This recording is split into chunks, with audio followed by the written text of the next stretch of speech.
Hello friends, good morning. आज के आमी बानाচ্ছি चिकेन टिक्का मशाला। तार जोन्नो आमाके निते होबे बोनलेस चिकेन। बोनलेस चिकेनेर जोन्नो बाटिर मध्य एक पात्रेर मध्य निते होबे सर्षेर तेल। एटा पुरो सर्षेर तेल दिए करते होबे। सर्षेर अन्य तेल दिए करतेई पारो, किन्तु सर्षेर तेल दिए ठीकमतो टेक्सचार टेस्ट सब किछुई आसबे। এই সরষের তেল দিলাম। এইবার তার মধ্যে আমি হলুদ গুঁড়ো, লঙ্কার গুঁড়ো, জিরে গুঁড়ো, ধনে গুঁড়ো আর আমচুর পাউডার আর কসুরি মেথি, হাতে ক্র্যাশ করা কসুরি মেথি আর কাঁচা লঙ্কা রসুন কাঁচা লঙ্কা রসুন আর আদা বাটা। আমার আদা সবসময় বাটা থাকে, সেহেতু কোনো অসুবিধা নেই। আমি রসুন আর কাঁচা লঙ্কা পেস্ট করে দেব, কিন্তু আমার এখন বাটা হয়নি বলে আমি কসুরি মেথি অবধি দিয়ে চিকেনটা জল ঝরানো টক দই দিতে হবে। জল ঝরানো টক দই দিয়ে ভালো করে মিক্সিং করছি, একদম সব মশলাটা যেন একসঙ্গে মিক্সটা হয়, একদম ছাড়া যেন না হয়। খুব সুন্দর করে মিক্সিং করতে হবে। এবার মিক্সিং করার পরে দেখলাম আমার তেলটা বেশ কম হয়েছে, তাই জন্য আমি আরেকটু তেল দিয়ে দিলাম। দু পলা তেল আরও বেশি দিলাম, কারণ কি এই তেলের ওপরেও অনেকটা নির্ভর করে। অনেক বেশি তেল লাগবে না, কিন্তু একটা পরিমাণ মতো তো তেল লাগবে। এইবারে মিক্সিং করার পর চিকেনটা দিয়ে দেবো ওর মধ্যে, যে বোনলেস চিকেনটা ওর মধ্যে মিক্স করব ভালো করে। বোনলেস চিকেনের সঙ্গে ভালো করে মিক্স করতে হবে। এই যে বোনলেস চিকেনটা দিয়ে দিলাম। এবারে ভালো করে মিক্সিং করছি, খুব ভালো করে মিক্সিং করতে হবে, সমানভাবে মিক্সিং করতে হবে। মিক্সিংটাও একটা কিন্তু রান্নার ভালো পার্ট। ঠিক মতো না করতে পারলে কিন্তু সেই সময় কিন্তু ভালো হবে না। দিয়ে ঢেকে দেবো। এবারে এটা যে অনেকক্ষণ ম্যারিনেট করতে হবে তার কোনো মানে নেই। এটা এই অন্য কিছু ব্যবস্থা করতে করতে এটা ম্যারিনেট হয়ে যাবে অল্প। এই যে এবার কাঁচা লঙ্কা আর রসুনটা পেস্ট করার পরে এবার ওর সঙ্গে দিয়ে দিলাম। দিয়ে এবার এটা ভালো করে, আমার যেহেতু আগে পেস্ট করা ছিল না, আমি পরে দিলাম, পেস্ট করে পরে দিলাম। এবার এটা ভালো করে মিক্সিং করতে হবে। এইটা যে অনেকক্ষণ যে ম্যারিনেশন করতে হবে তার কোনো মানে নেই। এইগুলো মিক্সিং করে ঢাকা দিতে দিতে অন্য সব ব্যবস্থা করতে করতে ওর ম্যারিনেশন হয়ে যাবে। এই যে আমার আদা বাটা বলেছি আমি আলাদা করে বেটে রাখি সব সময়, সেহেতু আলাদা করে 1 চামচ ভর্তি করে দিয়ে দিলাম। দিয়ে এবার আমি মিক্সিং করে ভালো করে ঢেকে দেব। আজকে একটা বিশেষ আনন্দের দিন, রথযাত্রা। সেহেতু সবাইকে রথযাত্রা অভিনন্দন। সবাই খুব ভালো থাকবেন, সুস্থ থাকবেন। অনেক ভালোবাসা সবাইকে। এবার আমি গ্যাসে কড়াই বসালাম।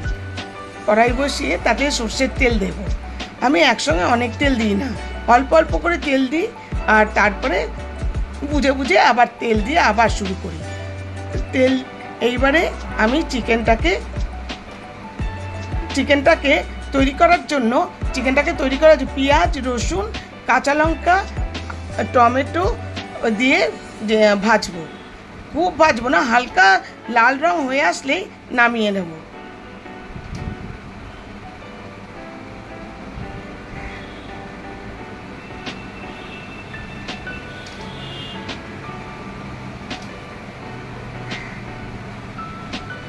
এই যে ভালো করে ভাজছি।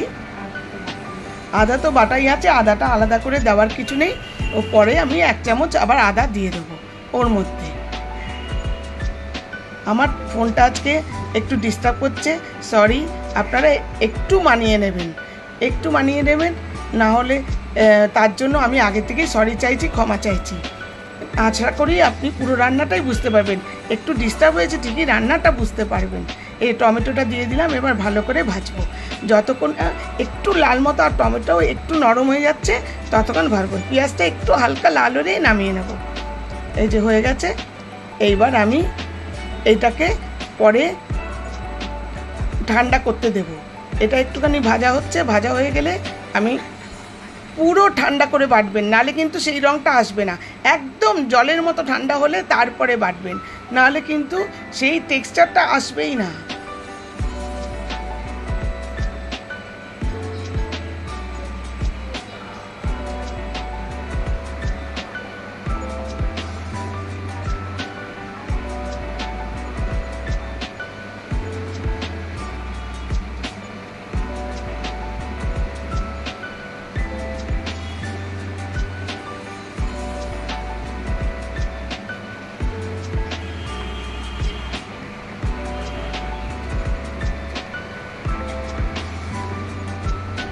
এর মধ্যে আপনাদের ইচ্ছে হলে কিছু কাজু বাদামও দিতে পারেন, কাজু বাদামও দেওয়া চলে।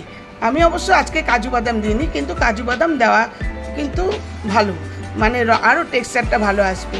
আমি ওটা ঠান্ডা করতে দিয়েছি। পুরো পেঁয়াজ বাটাটা আমি পেঁয়াজ, তারপরে টমেটো, এই ভাজাগুলো, এইগুলো ভাজা হয়ে গেছে, এগুলো আমি ঠান্ডা করতে দিয়েছি। আর আবার কড়াইয়ে আমি সর্ষে, বলেছিলাম আমি তেল একসঙ্গে দিই না, কড়াইয়ে সর্ষের তেল বসালাম, বসিয়ে এইবার আমি চিকেনটাকে ভাজবো। চিকেনটাকে এমনভাবে ভাজবেন না যেন না শক্ত হয়ে যায়, বেশি ভাজলে কিন্তু চিকেন ছিপড়ে হয়ে যাবে, শক্ত হয়ে যাবে। জাস্ট ওপরে রেড কালচার একটা কালার আসবে, রেড কালার আসবে হালকা, তখনই নামিয়ে নেবেন।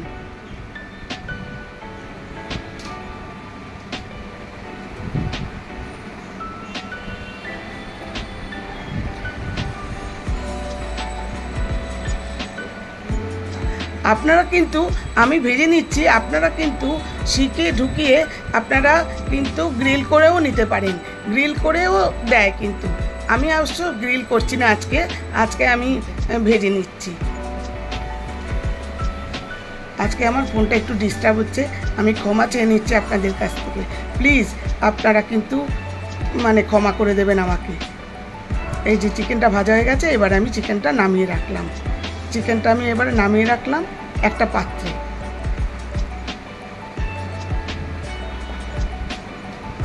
এবার কড়াইটা আমি গ্যাসে বসাবো, দিয়ে এবার বাটার দেব। এবার কিন্তু তেল নয়, সর্ষের তেল নয়, এবার কিন্তু আমি বাটার দিচ্ছি। বাটার দেওয়ার পরে বাটারটা যেই গরম হবে তখন আমি জিরে ফোড়ন দেব।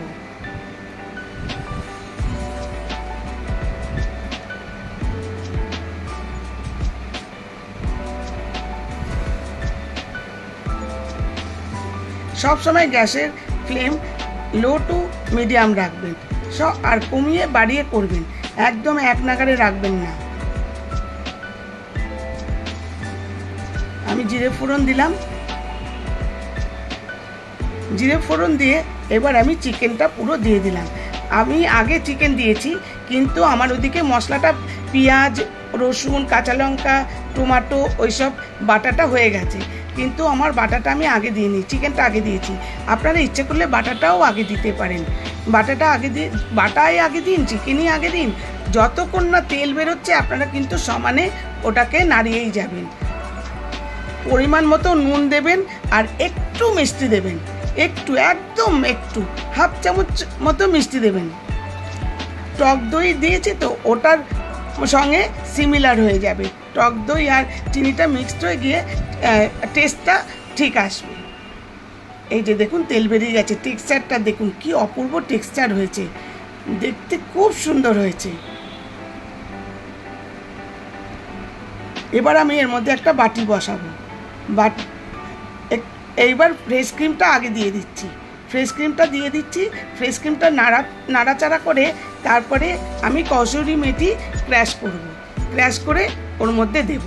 হাতে ক্র্যাশ করে নেবেন কসুরি মেথিটা। দেখুন ক্রিমটা দেওয়াতে কি সুন্দর রং এসেছে। আর যদি আপনাদের কারোর কাছে সেই মুহূর্তে ক্রিম না থাকে, তাহলে একটু নিশ্চয়ই বাড়িতে দুধ থাকবে, একটু দুধ দিয়ে দেবেন, দুধ বা ক্রিম দিয়ে দিলে কি দারুণ টেক্সচারটা আসছে দেখুন।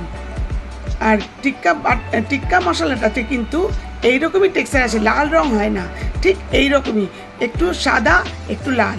ওইদিকে আমি চারকোলটা আগুনে পুড়াতে দিলাম, আর একটা বাটির মধ্যে একটু বাটার দেব, দিয়ে কড়াইয়ের মাঝখানে বসিয়ে দেবো। কড়াইয়ের মাঝখানে একটা বাটি বসাবো এবারে, দিয়ে তার মধ্যে কিন্তু বাটার দেবো।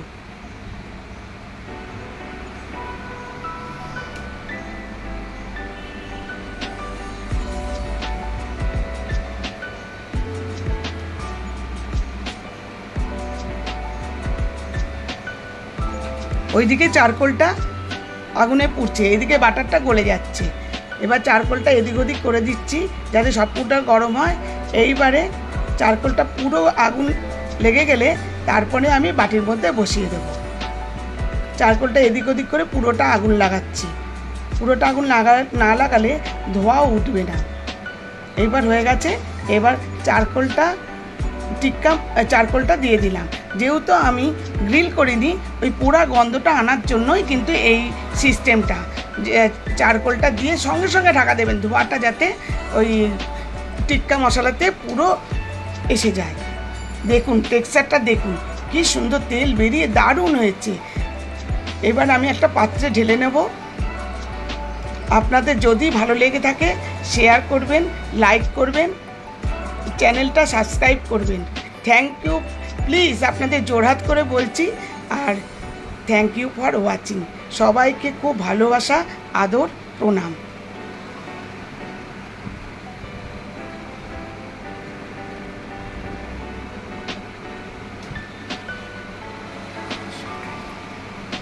আপনারা কিন্তু অবশ্যই ট্রাই করবেন।